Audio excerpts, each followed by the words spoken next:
The sun had barely risen over Umuoko village, yet the land already groaned beneath the weight of drought.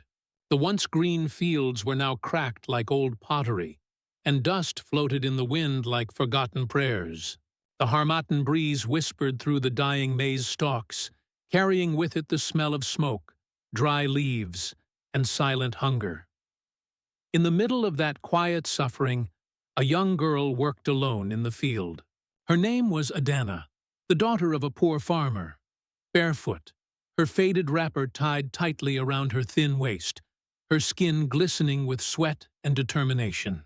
Each swing of her hoe was heavy, not only with soil but with the burden of her family's survival. Her father, Obi, was a man bent by time and worry. Once proud and strong, he now moved with the slowness of exhaustion. Since the death of his wife, he had fought the earth like a man wrestling a sleeping god, always hoping it would wake and bless him again. But the land remained silent. They were poor, but they carried their poverty with dignity. Their hut, though small, was swept clean each morning. Their meals were simple, their laughter rare but real. Adana never complained, even when her stomach growled louder than the crickets at night. She worked from sunrise to sunset, believing that one day their luck would turn. That morning, as she dug into the stubborn ground, her hoe struck something hard. Clang! The sound echoed sharply in the still air. She frowned, thinking it was a stone. But as she brushed away the dry soil, something strange caught her eye. A faint shimmer, a whisper of gold beneath the dust. Her fingers trembled as she cleared the dirt. For a moment, the sunlight caught the object, and it glowed softly, as if the earth itself had decided to return a secret long buried. Adana stared, breath frozen in her chest. In that quiet moment, she didn't yet know that her life, and the life of her entire village, was about to change forever. The ring lay half buried in the soil, waiting for the hands that would decide whether it would bring blessing or curse. And as the wind swept across the empty fields of Umuoko, it seemed to whisper a warning. Not all that glitters is meant to be taken. The morning sun rose slow and gentle over Umuoko village, painting the sky in shades of orange and gold. But for Adana, the light only made the hunger lines on her father's face clearer, the cracks in their walls deeper. She tied her faded scarf tighter around her head and stepped into the field once again, her bare feet sinking into the soft dust. The memory of yesterday's strange sound still echoed in her mind. That sharp, metallic clang beneath her hoe. She had covered the spot and left it untouched, her heart heavy with both fear and curiosity. Today, she stood before it again. The wind was quiet now, as if the whole field held its breath. Slowly, Adana knelt, her fingers tracing the edge of the soil she had disturbed before. With careful hands, she began to dig. The earth here was different, softer, almost warm, as though it remembered being touched by something powerful. A few handfuls of dust later, the object revealed itself. It was a ring, a perfect circle of gold, so bright it seemed alive. Adana gasped. It was unlike anything she had ever seen in her small world of clay pots and wooden spoons. It shone even in shadow, as if carrying its own light. She looked around quickly, heart pounding. The fields were empty. Even the birds had gone quiet. Where did this come from? She whispered. Who buries gold beneath the ground? For a long moment she simply stared. Her father's voice echoed in her mind. His old stories about spirits who punished those who took what wasn't theirs. Yet hunger whispered something different. Maybe this is the answer. Maybe this is how you save your family. Her fingers trembled as she reached for it. The ring was cold at first, then strangely warm, as if it recognized her touch. She turned it in her hand, smooth, heavy, without a single scratch. There were no markings, no designs, no sign of age. It was too perfect, too beautiful for the dusty soil of Umuoko. Fear pricked at the back of her neck. She quickly wrapped it in the corner of her wrapper and hid it close to her chest. The thought of someone seeing it made her uneasy, not because they would steal it, but because deep down she feared it was not meant to be found. That evening, as she returned home, her father noticed her silence. "You are quiet today, my daughter," he said, his voice rough from years of shouting against the wind. "I'm only tired, Papa," she replied softly. She couldn't bring herself to tell him. When night fell, the air grew thick with harmattan dust. The oil lamp in their hut flickered weakly, and her father soon fell asleep, his breath heavy with exhaustion. But Adana couldn't close her eyes. The ring lay hidden under her pillow. She could feel its weight, hear its presence in the stillness. Her thoughts twisted. What if this was a gift from the gods? What if it was a test? Her mind replayed the words of Mama Neka, the old village elder who once warned the children during moonlight tales. Gold that grows from the soil carries a spirit's memory. Touch it with greed, and it will remember your name. Adana shivered. The wind outside howled as if echoing the old woman's voice. Still, curiosity pulled her hand beneath the pillow. She held the ring once more, and for a moment, the room seemed to breathe. The flame flickered violently. Shadows danced across the walls, and the air turned cold. She quickly hid it again, whispering a shaky prayer. That night, sleep finally came. But it did not bring peace. In her dream, Adana stood in a vast field made of gold. The ground shimmered beneath her feet, but the sky was dark and heavy with storm clouds. In the middle of that glowing land knelt a woman, her face hidden by long, tangled hair. The woman was weeping, her tears turning into drops of gold as they touched the ground. When Adana stepped closer, the woman lifted her head.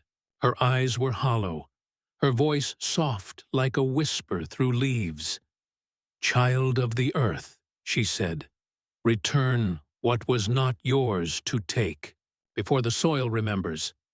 Adana woke with a scream, drenched in sweat, her heart racing. The oil lamp had gone out, leaving the room in darkness. She pressed her hands to her chest. The ring was still there, warm against her skin. She could still hear the echo of that voice. Outside, thunder rolled in the distance, though no rain had fallen in months, and as the first light of dawn crept through the cracks in their wall, Adana sat quietly, staring at her trembling hands. She didn't know it yet, but the ring she had unearthed was more than metal.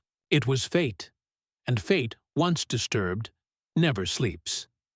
The days that followed were heavy with silence and hunger. The drought tightened its grip on Umuoko, and the people began to whisper that the gods had turned their backs on the land. Wells dried up, crops withered, and even the strongest men's shoulders sagged beneath invisible burdens. For Adana and her father, life became a test of endurance. Each morning, Obi left home before sunrise to search for day labor in nearby farms. Each evening, he returned with tired eyes and empty hands. Their yam barn was bare. Their last goat had been sold for a handful of cassava flour. Nights were long, with only hope and hunger sharing their mat. Yet, in the midst of that suffering, Adana carried a secret. The golden ring hidden beneath a loose plank in the corner of their hut. Every time she looked at her father's frail frame and sunken cheeks, the temptation grew stronger. One evening, as she sat watching the dying embers of their cooking fire, she whispered to herself, "If I sell the ring, maybe Papa can rest. Maybe we can eat for once." But then she remembered the dream, the weeping woman, the warning voice, and her heart filled with unease. What if the ring truly belonged to the spirits? What if selling it brought a curse instead of a blessing? Still, the human heart is easily swayed when it is hungry. The following morning, Adana carried a small basket to the market, pretending she was going to sell palm kernels. The ring was hidden inside a folded piece of cloth. Her palms were sweaty as she walked the long, dusty road. The market was alive with noise and color. traders shouting, children running, women haggling over peppers and cloth. But for Adana, every sound faded beneath the pounding of her heart. She found her way to Madame Ifeoma, the village goldsmith, known for buying trinkets from travelers and strangers alike. The woman's sharp eyes studied her as she approached. "What do you have there, girl?" she asked. Adana hesitated, then unwrapped the cloth. The moment the gold caught the sunlight, Ifeoma's eyes widened. The entire shop seemed to hold its breath. This is not from here," the woman whispered, almost to herself. "Where did you find it?" Adana stammered, "In the soil, madam, while working in my father's farm." For a long moment, the woman said nothing. Then she leaned forward, her tone suddenly low and careful. "Child, listen to me. This is not ordinary gold. It carries a strange energy. I will not touch it." Adana's heart sank. She quickly rewrapped the ring, embarrassed. But before she could leave, Ifeoma added in a whisper, "Whatever spirit sleeps inside that ring, do not wake it with greed." The words followed Adana all the way home like a shadow. That night, she sat outside under the full moon, the cool wind brushing against her face. Her father coughed weakly from inside the hut, and guilt knotted in her chest. The ring could change everything. She was sure of it. But fear kept her hands still. Days turned into weeks. Obi fell ill. His once strong body became frail like dry sticks. Adana did everything she could. Fetched herbs, prayed at the shrine, begged the healer, but nothing helped. Each night, she knelt beside him, watching his breath grow shallower. Then, one evening, as she wept quietly, a voice came, soft and cold, like the rustle of leaves in the dark. "Why do you suffer, child, when wealth lies within your hands?" Adana froze. The ring glowed faintly from its hiding place under the plank. The whisper grew louder, soothing, yet unsettling. "You were chosen. The earth gave you what it once denied others. Claim your gift, and all that you desire shall be yours." Her heart pounded. The shadows in the room seemed to move, bending toward her. Sweat dripped down her neck. For a moment, she almost reached for it. Then her father stirred and coughed again, a fragile reminder of love stronger than gold. Adana pressed her hands over her ears, whispering prayers until the voice faded. But that night, she couldn't sleep. Every creak of the roof sounded like a whisper. Every flicker of the lamp looked like the ring's light. By dawn, her decision was made. She would take the ring to Mama Naneka, the old woman who knew the secrets of spirits and earth. If anyone could tell her what curse or blessing the ring carried, it was her. With trembling hands, she wrapped the golden ring once more and stepped into the morning mist. Behind her, the fields lay silent. Before her, the forest road stretched like a question, and the answer waited at its end. The morning sun rose red, the color of omen. The air in Umuoko village was thick with rumor. Women at the stream spoke in hushed voices, and men at the palm wine tap whispered as they drank. Someone claimed to have heard that a golden ring had been found in the soil. A ring that shone brighter than the sun, purer than any human craft. "Gold that grows from the ground," one man laughed nervously. "That is no blessing. That is the earth warning us." But others' eyes glittered with greed. In a village where children went to bed hungry, even cursed gold was still gold. By noon, the story had reached the chief's compound. His guards rode out through the dusty paths, stopping at every hut, asking sharp questions. Who found the ring? Where is it? Fear spread like dry grass in Harmattan fire. Inside her father's hut, Adana sat trembling. The ring was still hidden, but the village now buzzed with suspicion. Her brother Tunde, tall and restless, paced the floor. "Adana," he hissed, "you brought trouble into this house. You should have sold it the day you found it." "I couldn't," she whispered. "It isn't meant to be ours," Tunde's eyes flashed. "What is gold meant for if not to feed the poor?" You think spirits care whether we starve? Their father Obi, lying weakly on his mat, lifted his voice with effort. Enough! Greed does not feed the hungry. It only fattens shame. We will not eat what the gods have hidden. Silence fell. The only sound was the faint wheeze of Obi's breath. That night, the moon hung low and pale. Adana lay awake, clutching the small cloth that held the ring. The whispering voice had not returned, but her thoughts tormented her more than any spirit could. She prayed for peace, for her father's health, for the rumors to fade. But fate had already set its course. In the darkest hour before dawn, a soft creak disturbed her sleep. She turned and saw Tunde crouched near the corner, his hands trembling as he lifted the plank. "Tunde!" she cried, but it was too late. He snatched the wrapped ring and bolted into the night. Adana ran after him, barefoot and desperate, her voice breaking through the silence. "Tunde, stop! Please, don't take it." But the wind swallowed her cries. He disappeared into the road that led toward Uba, the next village, where traders gathered before sunrise.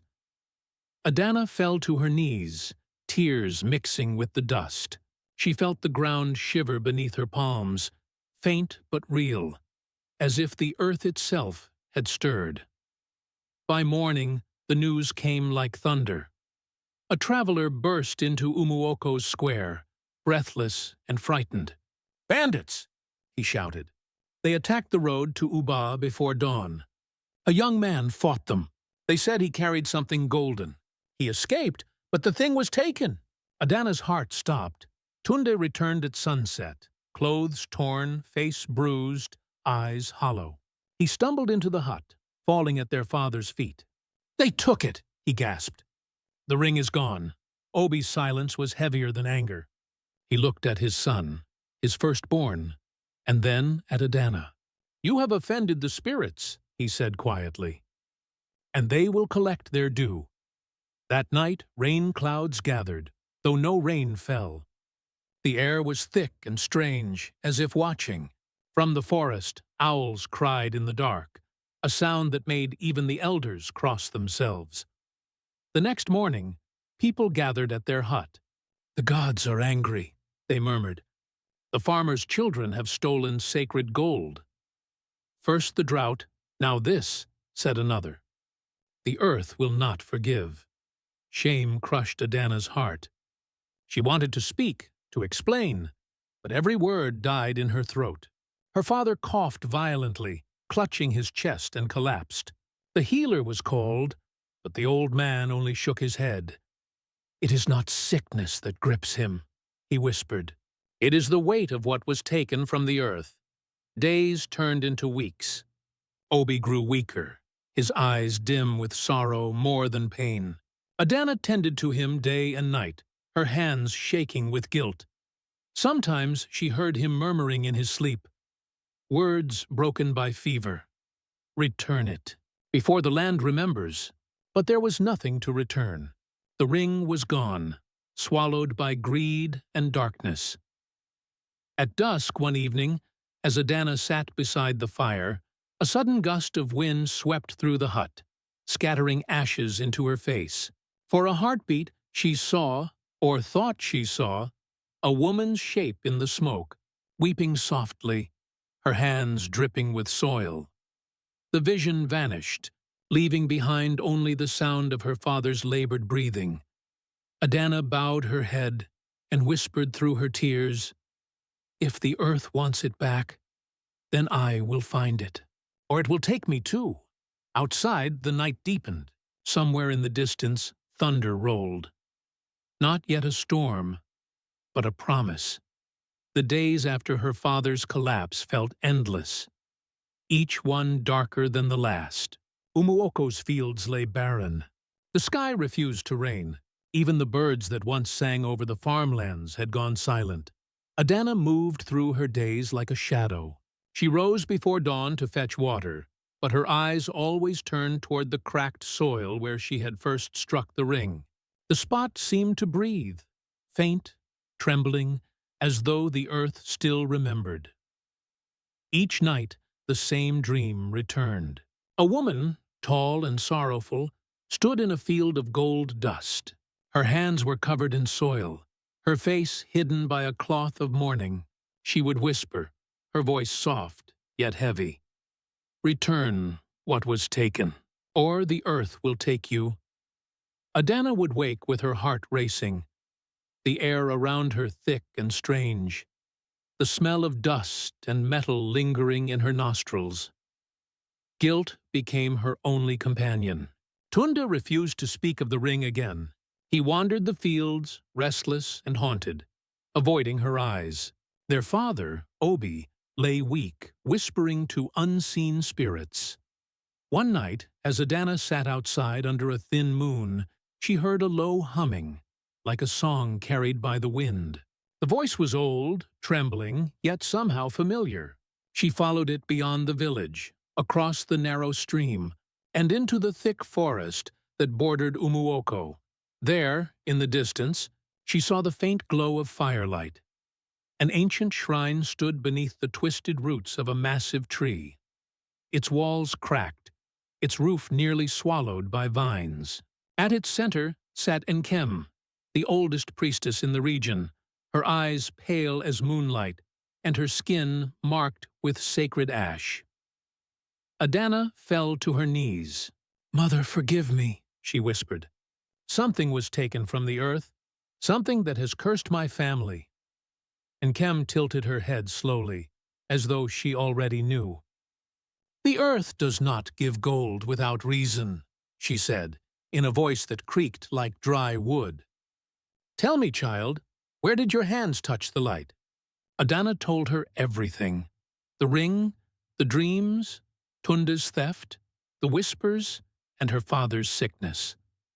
When she finished, Nkem closed her eyes and began to chant softly.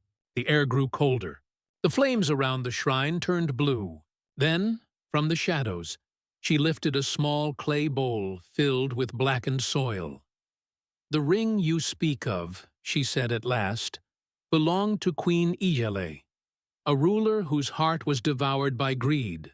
She traded her people's freedom for gold, betraying her own blood to foreign men. When her people rose against her, the earth swallowed her palace whole. Her ring, the symbol of her betrayal, was buried with her, cursed to test the hearts of those who find it." Adana's breath caught. "So the curse, it's true," Nkem nodded. "The curse is not the gold itself, child. It is what the gold awakens: greed, pride, and the forgetting of who we are." The old priestess leaned closer, her eyes glowing faintly in the firelight. "If the ring is lost to greed again, your blood will pay the debt. The earth remembers every hand that touches what is forbidden." Adana's body trembled. "Then what must I do?" "Find it," Nkem said. "Return it to the soil where you found it. Only then will your father's breath steady, and the land know peace again." "But the ring was stolen. Bandits took it." Nkem's mouth curved into a knowing smile. "No, child. Gold never strays far from power. Look closer to home, to those who wear wealth like second skin." Her words hung in the air like smoke. And then, as if to prove her prophecy, a whisper reached Adana's ears, one carried by the forest wind. "The chief's wife. She now wears a golden ring that blinds the eye." Adana's heart pounded. It couldn't be. And yet she knew it was true. She fell prostrate before Nkem, tears burning her cheeks. "If I go to her, she will not listen. She will call me a liar, or worse." The old priestess reached out, pressing her bony hand against Adana's forehead. "The truth is never believed until the storm comes. But remember this, no curse can hide from the soil. When the earth calls for its due, even kings will tremble." The wind howled through the trees. The shrine's fire dimmed to embers. Adana rose slowly, her heart heavy yet determined. She turned toward the river, her reflection quivering in the water. A girl worn thin by pain, but glowing with resolve. By the time she reached the edge of the village, the night sky was black and endless. Far across the hill, The chief's compound shimmered faintly in torchlight, and there, glinting even from a distance, was the unmistakable flash of gold on a woman's hand. Her chest tightened. The ring had found its next master, but the earth had not forgotten her promise. She looked up at the sky, whispering to the silent stars, "If the ring is cursed, let me be the one to end it, even if it means my life." And with that vow heavy on her tongue, Adana began her walk back home, unaware that fate was already preparing the storm that would soon consume them all. The next morning dawned heavy and gray, the kind of sky that pressed down on the land like a warning. Adana rose before the first rooster crowed, her eyes burning with sleepless determination. She wrapped a faded shawl around her shoulders and began the long walk toward the chief's compound. Each step echoed with the weight of her father's labored breaths, her brother's guilt, and the priestess's words. "When the earth calls for its due, even kings will tremble." The chief's compound stood proud at the center of Umuoko, with tall wooden gates and carved posts that told stories of power and bloodline. The guards at the entrance frowned when they saw her, a barefoot farmer's daughter with dust on her face. "I must see the chief's wife," Adana said firmly. "It is about something she wears that does not belong to her." The guards exchanged amused glances, but allowed her through, curiosity gleaming in their eyes. Inside, the chief's wife, Madame Chica, reclined on a carved stool, her wrappers bright and her neck heavy with gold beads. Her fingers sparkled, and there, glinting under the morning light, was the ring Adana's breath caught. Madame Chica looked up lazily. "You, the farmer's girl, what brings you here, looking like the harmattan itself?" Adana bowed respectfully. "Mother, I came to beg you." "The ring on your hand, it carries a curse. It was buried by the earth for a reason. Please, return it." The chief's wife laughed, a deep, rich sound that filled the room. "Curse? Oh, child, you must be mad. My husband bought this from a trader from Uba. Do you think I would wear witchcraft on my hand?" Her laughter stung like a whip. Adana's voice trembled, but did not break. "That trader stole it from us. It was found in the soil, gold born of spirits. The priestess Enkem says it belongs to the earth. It will bring suffering if it is not returned." The laughter stopped. Madame Chica's eyes hardened. "So now you accuse my husband of theft? You think because you live in rags you can throw words like stones?" Before Adana could reply, the chief himself entered, tall and stern. He looked from his wife to Adana, his voice low but sharp. "What is this nonsense, girl?" Adana's knees trembled. "Chief, please. The ring is cursed. My family is dying because of it. It was never meant for human hands." The chief raised an eyebrow. "Cursed gold, or envy speaking?" The guard smirked. Madame Chica smiled coldly. "She is jealous. Poor girls always call blessings curses when they can't afford them." The chief waved his hand dismissively. "Leave now, before your foolish tongue brings you more trouble." Adana's eyes filled with tears. "You do not understand. That ring will destroy everything you love." She was dragged out before she could say another word. Outside the gates, the wind had shifted. It carried the smell of dust and rain. The sky had darkened to the color of charcoal. By nightfall, the storm came. Thunder cracked like drums of war. Lightning danced across the heavens. The villagers ran for shelter, shouting prayers. Then, a scream split the air.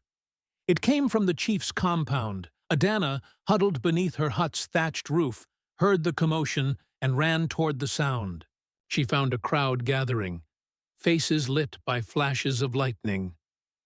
Inside the compound, the chief's wife lay on the ground, her body trembling violently. The golden ring still clung to her hand, but her skin beneath it was blackened and cracked, as though fire had bitten into her flesh. The chief knelt beside her, shouting her name. "Chica, Chica!" But she only gasped, her eyes wild with terror. "Take it off!" someone screamed. "Remove the ring!" But when they tried, it burned like hot coal, searing anyone who touched it. Fear spread through the crowd like wildfire. Then someone whispered, "It's her, the farmer's daughter. She warned them. She brought this curse." All eyes turned to Adana. Rain began to fall, hard and cold. The chief's voice thundered through the storm. "Bring her to me!" She was dragged before the elders, soaked and shivering, lightning flickering across her face. "Did you curse my wife?" the chief demanded. Adana shook her head. "No, my lord. The curse was already in the ring. I only tried to return it," the crowd murmured, torn between fear and suspicion. Then a new sound cut through the storm. A low, rhythmic chant. All heads turned as Priestess Nkem stepped forward, her staff glowing faintly with markings of ash. Rain fell on her shoulders, yet she moved as if untouched. Her voice carried above the thunder. "The girl speaks truth. That ring was never meant for mortal hands. It was buried by the earth to hold back the greed that once destroyed a kingdom." The chief's wife groaned again, clutching her burning hand. The priestess turned toward Adana. "Child, you were chosen not to keep the gold, but to end its hunger." Then she faced the chief. "Return it to the soil before the curse spreads through your house." "But who will touch it?" a villager cried. "It burns whoever holds it." The priestess looked at Adana. "Only she can. Her blood already carries the debt." The wind roared. The villagers murmured prayers. Adana looked down at her trembling hands, then at the chief's wife writhing in pain. She took a deep breath, stepping forward. "If the earth wants it, let it take it from me." The priestess nodded solemnly. "Then prepare, child. The ground remembers where it was buried." As the villagers watched, Adana reached for the burning ring. A hiss filled the air, smoke rising from her skin. But she did not scream. Her face was calm, her eyes fixed on the horizon where the first light of dawn began to break. The storm quieted. As if holding its breath, Adana turned toward the fields, toward the place where her fate had first been struck from the soil, and began to walk. Behind her, the villagers followed in silence, knowing they were witnessing more than a girl's courage. They were seeing destiny take its full shape, the soil calling back what greed had stolen. The dawn came heavy with silence. The storm had passed, but its echoes lingered in the air. Trees bent in exhaustion, the sky a bruised gray, the ground still trembling from the night's fury. Adana stood barefoot at the edge of the field where it had all begun. The villagers gathered behind her in hushed awe. None dared to speak. Even the chief stood quietly, his proud head bowed, his wife resting weakly on a stretcher nearby. In Adana's trembling hands lay the golden ring. It glowed faintly, as if alive, its light pulsing like a heartbeat. Smoke still curled from her palms where it burned her skin, but she held it close without flinching. The priestess Nkem stepped forward, her voice solemn as the wind. "Here, child, is where the earth once opened its mouth to swallow sin. The same soil that gave now waits to take back what was stolen." Adana nodded, tears mixing with the morning dew on her cheeks. Her father's voice echoed faintly in her mind. "We do not eat what the gods have hidden." She finally understood. She knelt upon the cracked soil, her knees sinking into the dust. Her hands shook as she dug into the earth with her bare fingers. The ground was dry at first, resistant, but then, as if recognizing her touch, it softened, turning dark and rich beneath her hands. The villagers watched in silence, their breaths held as one. Even the wind had stopped moving. Adana lifted the ring to her lips. "Forgive us," she whispered, her voice breaking. "Forgive me." Then she pressed it into the soil. The moment the gold touched the ground, a blinding light erupted. Soft, golden, pure. The earth shuddered, and a deep hum rose from beneath the surface, like the song of ancient spirits waking after long sleep. Adana's body trembled violently. Smoke rose from her hands. Her eyes fluttered, but she did not cry out. Her pain was sacred, a bridge between guilt and grace. The villagers fell to their knees, shouting prayers, some weeping openly. The chief covered his face, trembling with awe. Then, rain. It began as a whisper, a soft patter, then grew into a cleansing downpour. The first true rain Umuoko had seen in months. It fell heavy, washing away the dust, the shame, the curse. Adana lifted her face to the sky, letting the rain baptize her burns. She smiled faintly, not with pride, but peace.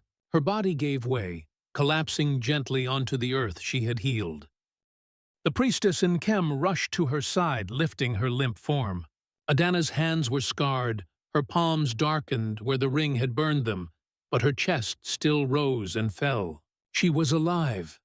"The curse has been returned," Nkem whispered, cradling the girl, "and the balance restored." The villagers began to sing, low at first, then louder, voices weaving together like a rising prayer. They sang of the soil and the rain, of the girl who gave back gold and received grace. The chief knelt beside Adana's unconscious body, his proud voice trembling. "Forgive me, child. The greed of men blinds even the mighty." Rainwater ran down his face, mingling with his tears. As dawn broke fully, the fields began to stir, tiny green shoots pushing through the wet soil. It was as if the earth, long asleep, had finally breathed again. Adana's body was carried home through the soft rain, wrapped in a cloth of white. Her father, though weak, met them at the doorway, tears filling his old eyes. He took her burned hands in his, whispering with a trembling smile, "You have planted humility where others sowed greed." Outside, the once barren land shimmered with promise, and in the distance a faint golden glint flickered beneath the soil, then vanished forever. The rain fell for 7 days and 7 nights. Each drop seemed to wash away a sin, a sorrow, a secret. The rivers that had long run dry now danced with life again, carving paths through the red earth as if the land itself was rejoicing. When the clouds finally parted, Umuoko looked reborn. The air smelled of wet leaves and new beginnings. The fields that once cracked with despair now glistened green. Tiny seedlings swayed gently, whispering promises of harvests yet to come. Inside a small hut at the edge of the village, Adana stirred. Her body was weak, her palms still scarred from the burning, but her face glowed with quiet peace. Her father sat beside her, his eyes red from sleepless nights but full of pride. "My daughter," he whispered, voice trembling. "The gods have spared you. You brought back the rain." Adana tried to smile. "No, Papa," she said softly. "The earth only wanted what belonged to it." He nodded slowly, tears escaping down his weathered cheeks. "Then you gave it more than gold. You gave it your heart."